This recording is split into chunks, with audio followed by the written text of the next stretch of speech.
Oserez-vous goûter un fromage rempli de larves vivantes, un œuf contenant un embryon en développement, ou un poisson si venimeux qu'une seule préparation incorrecte pourrait être mortelle? Dans ce voyage, nous allons plonger dans un monde où ce qui est impensable pour certains est, pour d'autres, une tradition culinaire dont ils sont fiers. Des célébrations épiques au Moyen-Orient avec des chameaux rôtis entiers, jusqu'au marché de Thaïlande qui crépite au rythme des insectes frits.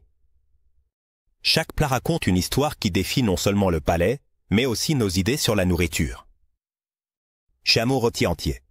Un plat peut-il symboliser la générosité, l'abondance et l'union? Au cœur du Moyen-Orient, le chameau rôti entier est bien plus qu'une simple recette. C'est une célébration culturelle à son apogée. Imagine une table entourée de membres de la famille, d'amis et de voisins. Un chameau majestueux en vedette, soigneusement cuit et farci de délices qui s'entrelacent en couches de saveurs. Ce banquet n'est pas ordinaire. Il est réservé pour des occasions spéciales, des mariages, des festivités religieuses, et des événements marquant des jalons importants dans la vie communautaire. Le processus de préparation d'un chameau rôti entier est aussi complexe que fascinant. On commence par la sélection du chameau, un animal qui symbolise non seulement la résistance et le travail dans les conditions difficiles du désert, mais qui occupe également une place importante dans l'économie et l'histoire de la région. Une fois le chameau choisi, il est nettoyé et préparé avec soin. Sa cavité est remplie d'un mélange soigneusement équilibré d'agneau, de poulet, de poisson et d'œufs.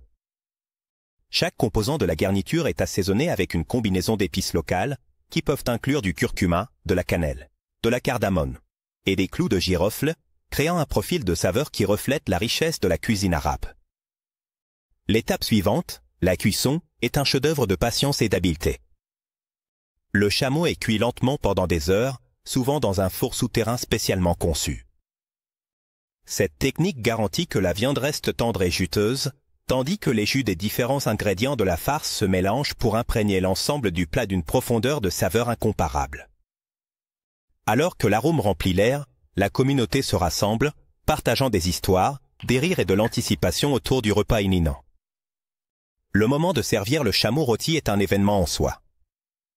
Placé sur un plateau géant, le chameau devient le centre d'attention, entouré d'accompagnements qui peuvent inclure du riz épicé, des salades fraîches et du pain plat.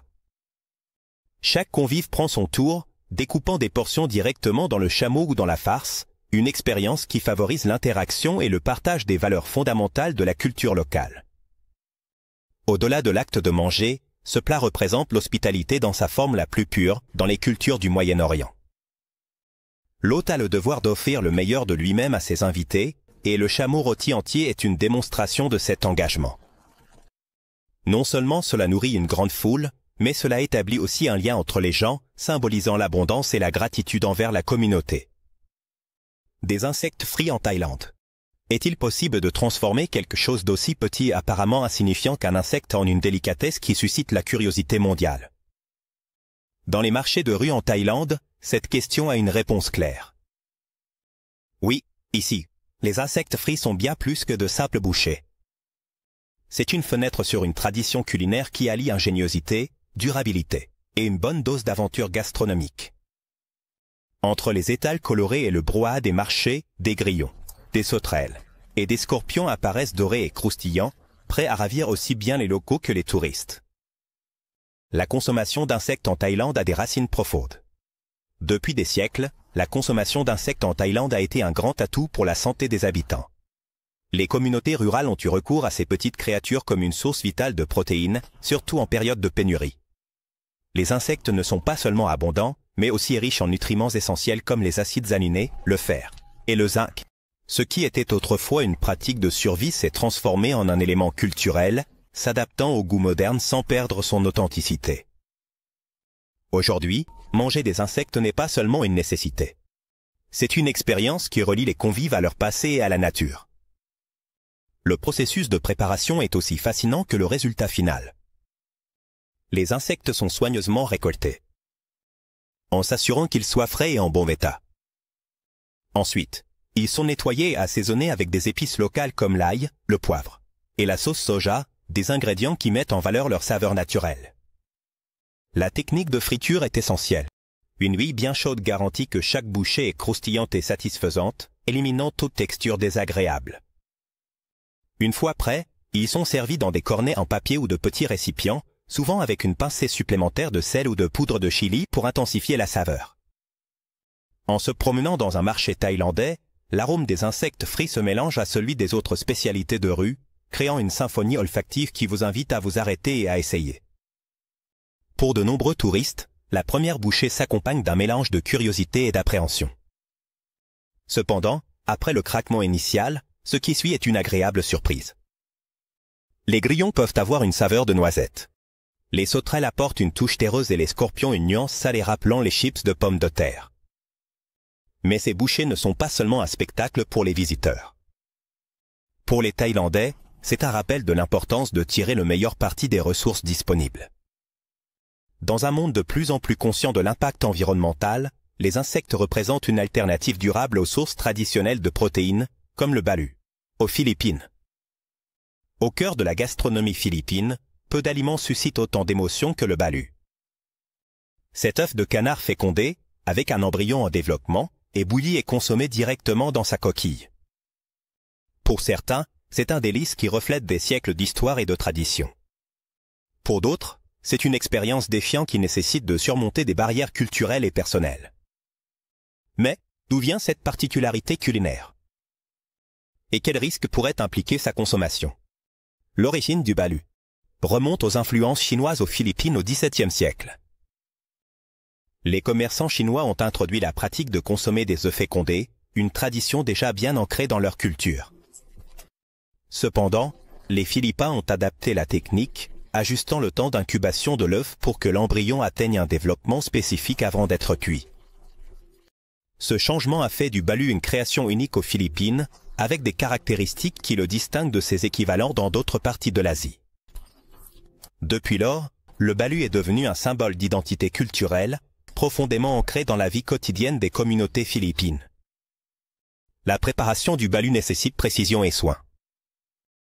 Les œufs de canard sont incubés entre 16 et 20 jours, selon les préférences locales. Ce temps permet à l'embryon de se développer suffisamment pour avoir des structures visibles comme des plumes et des os, mais pas assez pour qu'il soit complètement dur. Une fois prêts, les œufs sont bouillis et servis chauds, généralement accompagnés d'une pincée de sel ou de vinaigre. Consommer du balu est un rituel en soi. On commence par boire le bouillon savoureux qui s'accumule à l'intérieur de l'œuf avant de savourer l'embryon. Cependant, la consommation de balu n'est pas sans risque. Un des principaux problèmes, c'est que le bouillon se déshydrate. C'est la contamination bactérienne si les œufs n'ont pas été manipulés correctement. Étant donné que le processus implique des œufs fécondés et partiellement développés, les conditions de stockage et de cuisson doivent être optimales pour prévenir les infections alimentaires comme la salmonellose. De plus, pour les personnes ayant un système immunitaire affaibli ou des allergies aux œufs, le balu peut représenter un danger. D'autre part, sa consommation excessive pourrait contribuer à des problèmes de cholestérol élevé, car les œufs sont riches en graisse. Malgré ces risques, le balu reste un aliment profondément ancré dans la culture philippine, un symbole de résilience et de créativité culinaire. On lui attribue des propriétés énergétiques et aphrodisiaques, ce qui renforce sa popularité, surtout parmi les travailleurs qui cherchent un coup de fouet pour leur journée. Le hakarl, en Islande.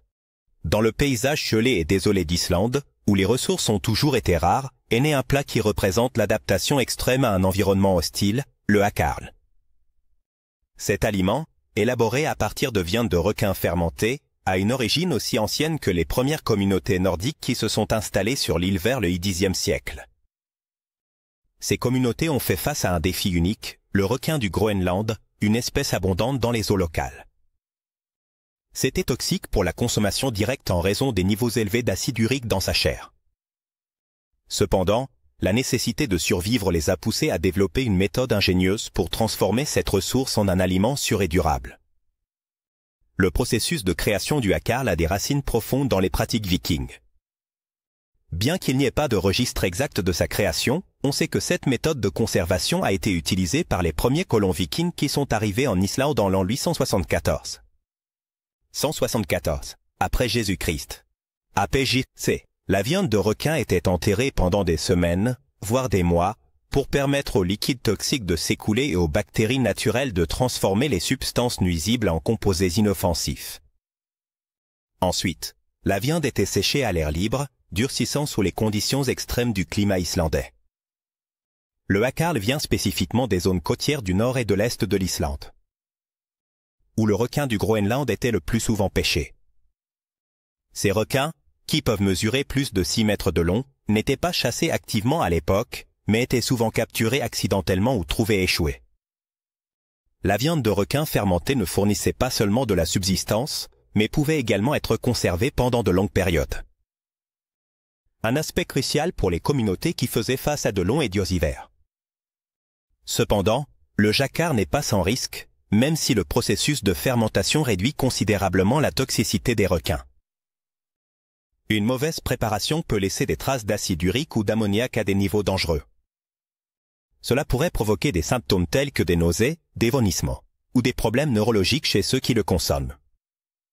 Pour cette raison, la fabrication du hakarl est désormais entre les mains de spécialistes qui connaissent l'équilibre exact entre fermentation et séchage. De plus, son odeur forte et son goût peuvent être un défi même pour les palais les plus aventuriers. Ce qui pourrait donner une expérience désagréable pour ceux qui ne sont pas habitués.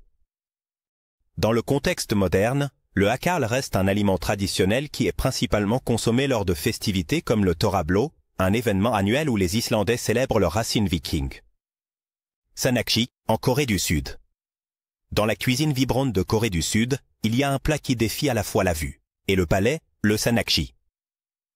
Ce plat, préparé avec du poulpe bébé servi vivant, est une expérience culinaire qui va au-delà du goût, plongeant les convives dans une interaction sensorielle unique. Connu pour ses tentacules encore en mouvement lorsqu'il est servi, le sanakshi est l'une des préparations les plus emblématiques et audacieuses de la gastronomie coréenne. Mais, d'où vient cette tradition et quels sont les risques de s'aventurer à l'essayer? Le sanakshi a ses racines dans la tradition de la pêche en Corée du Sud, notamment dans les régions côtières comme Busan et la province de Gyeohwa. Bien qu'il n'y ait pas de registres exacts sur son origine, on pense qu'il a commencé à être préparé entre les XVIIe et XVIIIe siècles, lorsque les pêcheurs locaux, dans leur désir de prouver la fraîcheur de leur pêche, ont commencé à servir des poulpes fraîchement capturés directement sur les tables. Cet acte n'était pas seulement un test de qualité, mais aussi un reflet de la connexion entre l'homme et la mer, une relation qui reste fondamentale dans l'identité culinaire coréenne. Le terme sanakshi se traduit littéralement par poulpe vivant. La préparation est simple mais nécessite de l'habileté. Le poulpe bébé est découpé en morceaux juste avant d'être servi, et les morceaux sont arrosés d'un peu d'huile de sésame et de graines, rehaussant ainsi leur saveur naturelle. Les tentacules bougent encore en raison de l'activité nerveuse résiduelle, ce qui crée une sensation unique pour ceux qui le consomment. Cependant, le sanakshi n'est pas sans risque.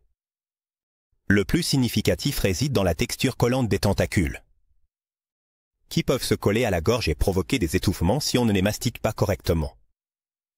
Ce risque, bien que peu courant, a conduit à des avertissements concernant sa consommation, surtout pour les personnes qui ne sont pas habituées à ce type d'aliment. De plus, étant donné qu'il est consommé presque cru, il existe une petite possibilité d'exposition à des bactéries ou des parasites si le poulpe n'a pas été manipulé correctement. Cas de Marsu, en Italie. Dans le paysage idyllique de l'île de Sardaigne, en Italie, il existe un fromage qui a franchi les limites du conventionnel et a gagné une renommée mondiale grâce à sa préparation inhabituelle. Le casu marsu, qui se traduit par fromage pourri, est un fromage de brebis fermenté qui contient des larves vivantes de mouches. Bien que cela puisse sembler étrange ou même répugnant pour beaucoup, pour les Sardes, ce fromage est un trésor culturel qui encapsulait des siècles de tradition et d'innovation culinaire. L'origine du casu marsu remonte aux pratiques pastorales de Sardaigne durant le Moyen Âge. Les bergers, qui cherchaient des moyens de conserver leur fromage dans des conditions climatiques difficiles, ont découvert que l'action de certaines larves pouvait conférer au fromage une texture plus crémeuse et une saveur unique. C'est ainsi qu'est née cette spécialité particulière, qui est devenue un symbole de l'inventivité locale et une manière de tirer le meilleur parti des ressources disponibles. Le processus de fabrication du casu marsu est méticuleux. On commence avec un fromage pecorino, qui est laissé à l'air libre pour que la mouche du fromage Piophila casei dépose ses œufs dessus. Lorsque les larves éclosent, elles commencent à consommer le fromage, le décomposant grâce à des enzymes et produisant une texture douce et crémeuse au centre. Le fromage est prêt à être consommé lorsqu'il atteint ce stade et les larves sont encore actives. Curieusement, les locaux affirment que le casu marsu doit être mangé pendant que les larves sont vivantes, car leur mort indique que le fromage est avarié. Cependant, ce fromage particulier n'est pas sans risque. Le consommer peut impliquer un danger potentiel si les larves survivent au processus digestif et provoquent une liase intestinale, une affection peu courante mais sérieuse. De plus, le fromage est interdit dans l'Union européenne en raison de réglementations sur la sécurité alimentaire, bien qu'en Sardaigne, il continue d'être produit et consommé de manière clandestine. Surtout lors des célébrations traditionnelles. Au-delà, le casu marsu a été reconnu en 2009 par le livre Guinness des records comme le fromage le plus dangereux du monde. Malgré cette désignation, il reste très apprécié par les Sardes, qui le considèrent comme une délicatesse unique. Il a également suscité un grand intérêt parmi les touristes en quête d'expériences culinaires extrêmes, ce qui a donné lieu à des débats sur sa préservation en tant que patrimoine culturel. Face aux réglementations de sécurité, le surströmming en Suède, dans le froid nord du pays, entre de vastes forêts et des lacs cristallins, est né l'un des aliments les plus uniques et les plus controversés au monde. Surströmming, ce hareng fermenté, célèbre pour son odeur pénétrante, est un plat qui divise les avis. Pour certains, c'est un délice qui se connecte aux racines de la culture nordique. Pour d'autres, c'est un défi gastronomique presque insurmontable. Mais, comment cette tradition est-elle née? Et quels risques ou curiosités accompagnent cet aliment iconique? Le surströmming trouve son origine au XVIe siècle, lorsque les techniques de conservation étaient vitales pour survivre aux durs hivers scandinaves. Selon la légende, les marins suédois en mer Baltique ont commencé à fermenter des harengs parce que le sel, nécessaire à leur conservation, était coûteux et rare. En utilisant des quantités minimales de sel, on a permis aux poissons de fermenter dans ses propres jus, créant une méthode efficace et économique pour le conserver pendant de longues périodes. Bien qu'il ait d'abord été une solution de survie, le surströmming a évolué pour devenir un symbole de la culture culinaire suédoise. La préparation du surströmming est un processus qui nécessite de la patience et de la précision. Le hareng est pêché au printemps, quand sa saveur est plus douce, et il est placé dans des fûts pour fermenter pendant plusieurs mois. Ensuite, ils sont mis en conserve dans un processus qui permet à la fermentation de se poursuivre, ce qui génère des gaz et une odeur caractéristique. En fait, les boîtes de surströmming gonflent souvent à cause de la pression interne, ce qui ajoute une touche unique à leur présentation. La consommation de surströmming n'est pas sans risque.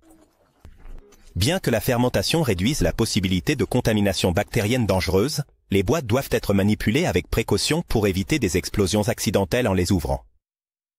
De plus, son odeur est si intense qu'il est traditionnellement consommé en plein air pour éviter qu'elle ne s'imprègne dans les espaces fermés. Cet arôme, décrit comme un mélange de poisson en décomposition et d'ammoniac, peut être un défi même pour les amateurs de gastronomie les plus aventuriers.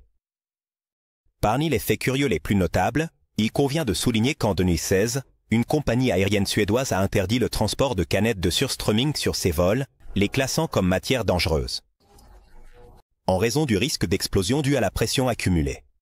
De plus, au Japon, où les aliments fermentés sont très appréciés, le surströmming a gagné une certaine popularité parmi les amateurs de saveurs extrêmes. En Suède, le surströmming se déguste traditionnellement avec du pain plat, des oignons et des pommes de terre, accompagné d'un verre d'aquavit, un spiritueux scandinave. Fugu au Japon dans le monde de la haute cuisine japonaise, peu d'aliments inspirent autant de respect et de précaution que le fugu, le célèbre poisson globe. Reconnu pour contenir une toxine mortelle, le fugu n'est pas seulement un plat, mais un symbole de l'habileté, de la précision et de la discipline des chefs qui le préparent. Cet aliment a captivé et défié les convives pendant des siècles, offrant une expérience gastronomique chargée d'émotions et de dangers. La consommation de fugu au Japon a des racines profondes, remontant à plus de 2000 ans. Pendant la période Yomon, 14 300 avenue Jésus-Christ, des restes d'os de poisson globe ont été trouvés sur des sites archéologiques, ce qui indique qu'il était consommé même à l'époque préhistorique. Cependant, le fugu a gagné en notoriété pendant la période Edo, de 1603 à 1868, lorsque les samouraïs l'ont adopté comme une épreuve de bravoure. À l'époque, consommer du fugu sans subir d'intoxication était considéré comme un exploit d'honneur et de résistance. En raison de sa dangerosité, il a été interdit dans plusieurs régions du Japon. Jusqu'à ce qu'au cours de la période Meiji, de 1868 à 1912, des réglementations plus strictes soient établies pour sa préparation. Le principal danger du fugu réside dans la tétrodotoxine, une neurotoxine que l'on trouve dans plusieurs organes du poisson, en particulier dans le foie, les ovaires et la peau. Cette substance est environ 1200 fois plus toxique que le cyanure et n'a pas d'antidote connu. Même une quantité minimale peut provoquer une paralysie et la mort par insuffisance respiratoire. C'est pourquoi la préparation du fugu est strictement réglementée au Japon et seuls des chefs avec des licences spéciales peuvent le manipuler. Ces professionnels passent des années en formation avant de recevoir leur certification, apprenant à identifier et à retirer les parties toxiques avec une précision chirurgicale. De plus, malgré les risques, le foie de fugu, connu sous le nom de kimo, était considéré comme un délice au Japon. Jusqu'à ce que sa vente soit interdite en 1984 en raison de sa forte concentration de toxines. Cependant, certains chefs et convives essaient encore de l'obtenir illégalement, à la recherche de cette bouchée interdite qu'ils disent avoir un goût inégalé. De plus, il existe un rituel dans certains restaurants haut de gamme, où les convives dégustent le sashimi de fugu découpé si finement que les tranches sont presque transparentes, disposées artistiquement sur une assiette décorée. Escamol au Mexique au cœur de la gastronomie mexicaine, peu d'ingrédients capturent l'essence du lien entre l'homme et la nature autant que les escamols. Connus sous le nom de caviar mexicain, ces œufs de fourmis délicats sont consommés depuis des siècles. Et son prestige dans la cuisine traditionnelle reste aussi élevé que sa valeur culturelle et historique. Mais comment ce fascinant délice est-il apparu et quels risques ou curiosités l'entourent? Les escamols ont une histoire qui remonte aux peuples indigènes de Mésoamérique, en particulier au Mexica, qui les récoltaient comme une source vitale de protéines. Son nom vient du nahuatl azcatl, qui signifie fourni, et moli, qui signifie plat ou sauce. Pendant l'époque préhispanique, les escamols n'étaient pas seulement un aliment de base, mais aussi un symbole de la relation harmonieuse avec l'environnement, car leur récolte nécessitait des techniques soignées pour ne pas endommager les colonies de fourmis. Cette délicatesse provient de la Fournilium topum, Apiculatum, qui construit ses nids dans les racines des magueyes et des agares, des plantes qui sont également essentielles dans la culture mexicaine. La récolte des escamols est un processus ardu et spécialisé. Les récolteurs doivent creuser avec soin pour extraire les œufs sans détruire les nids, une tâche qui nécessite de l'habileté et du respect pour la nature. Ensuite, les œufs sont lavés et préparés de différentes manières, les méthodes les plus populaires étant de les faire frire avec du beurre, de l'ail et de l'épazote, ou de les incorporer dans des tacos et des ragoûts. Bien que les escamols soient un délice exquis, leur consommation peut comporter certains risques. En raison de leur origine dans des nids souterrains, il existe une possibilité qu'ils soient contaminés par des bactéries ou des résidus du sol s'ils ne sont pas manipulés correctement. De plus, les personnes allergiques aux insectes doivent faire preuve de prudence, car elles pourraient éprouver des réactions indésirables. Cependant, lorsqu'ils sont récoltés et préparés correctement, les escamols sont complètement sûrs et offrent une expérience gastronomique inégalée. Enfin, il est à noter que les escamols ont été reconnus internationalement. Comme exemple de durabilité dans l'alimentation, sa production a un impact environnemental significativement moindre par rapport aux protéines animales traditionnelles, car les fourmis nécessitent moins de ressources naturelles et d'espace pour prospérer. Huitlacoche au Mexique. Dans le vaste répertoire de la gastronomie mexicaine, peu d'ingrédients sont aussi intrigants et polyvalents que le huitlacoche, connu sous le nom de truffe mexicaine. Ce champignon, qui pousse naturellement sur les grains de maïs, est depuis des siècles un symbole de créativité culinaire, transformant ce que beaucoup considèrent comme un ravageur en un véritable délice. Sa texture douce et son goût terreux ont conquis tant les cuisines traditionnelles que celles de haute gamme. Le huitlacoche a une histoire profondément ancrée dans la culture préhispanique. Son nom vient du nahuatl huitlacocha, qui se traduit par excrément endormi, en référence à son apparence particulière. Les peuples indigènes ne le considéraient pas seulement comestible, mais aussi comme un cadeau de la nature, l'intégrant dans leurs régimes alimentaires comme une source précieuse de nutriments. Pendant des siècles, il a été utilisé pour enrichir les tamales, les soupes et les tortillas, marquant ainsi sa place dans la cuisine quotidienne. Le processus de formation du huitlacoche est naturel et dépend de l'infection du maïs par le champignon Ustilago medi, qui provoque le gonflement des grains et leur donne une apparence sombre et bulbée. Bien que ce phénomène soit souvent considéré comme une maladie dans d'autres contextes agricoles, au Mexique, il est célébré comme une opportunité culinaire. Les agriculteurs locaux encouragent même sa croissance en exposant les champs de maïs à des conditions idéales pour le développement du champignon. Consommer du huitlacoche est sûr lorsqu'il est récolté et préparé correctement, mais comme avec tout champignon, il existe des risques s'il n'est pas manipulé correctement. S'il mûrit trop ou s'il est stocké dans de mauvaises conditions, il peut développer des toxines qui peuvent être nuisibles. De plus, les personnes allergiques aux champignons doivent faire preuve de prudence lorsqu'elles le goûtent pour la première fois. Cependant, ces risques sont minimes par rapport aux bienfaits nutritionnels qu'il offre. Le huitlacoche est riche en protéines, en fibres, en vitamines du complexe B et en acides aminés essentiels. De plus, pendant des décennies, le huitlacoche a été considéré comme un aliment de pauvre au Mexique, car il poussait spontanément et ne nécessitait pas de culture supplémentaire. Cependant, de nos jours, sa réputation a changé radicalement et il est désormais apprécié comme un ingrédient gourmet. Les restaurants de haute cuisine l'utilisent dans des créations innovantes comme des risottos, des pâtes et des soufflés, mettant en avant son goût unique qui combine des notes terreuses, fumées et légèrement sucrées.